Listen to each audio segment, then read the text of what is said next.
பழனி கோவில் பத்திரப்பதிவு விவகாரத்தில் தெரியாமல் பத்திரப்பதிவு நடைபெற வாய்ப்பே இல்லை என தெரிவித்துள்ள முன்னாள் பத்திரப்பதிவுத்துறை அமைச்சர் மூர்த்தி, அறநிலையத்துறை இடத்தை பதிவு செய்ய முடியாது என அலுவலக ஆவணங்களில் இருக்கும் போதே எப்படி பதிவு செய்தனர் எனவும் வினா எழுப்பியுள்ளார்.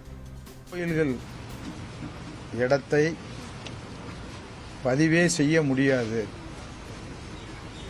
எந்தெந்த பத்திர அலுவலகம் இருக்கிறதோ அது சம்பந்தப்பட்டிருக்கக்கூடிய கோயில் நிலங்களாக இருந்தாலும், அரசு நிலமாக இருந்தாலும், நீர்நிலை புறம்பாக்காக இருந்தாலும், வக்பாரிய சொத்தாக இருந்தாலும், சொத்து எந்த சொத்தாக இருந்தாலும் அதை பதிய முடியாதுன்னா அதில் ஏற்கனவே சுழிச்சிருப்பாங்க.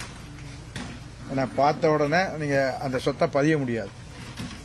அதே நேரத்தில் இன்னைக்கு பதியணும் ஒரு சொத்துன்னா முத நாளே அதுக்கான டோக்கனை போட்டிருப்பாங்க.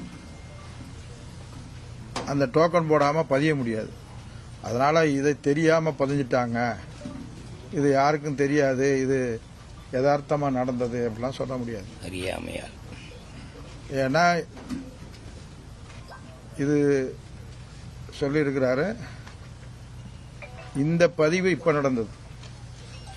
கடந்த காலங்களில் இருந்து அந்த பிரச்சனை இருந்திருக்குன்னா இருந்தாலும் அதுக்கெல்லாம் அறநிலைத்துறை இடத்த யாரும் பதியறதில்லை.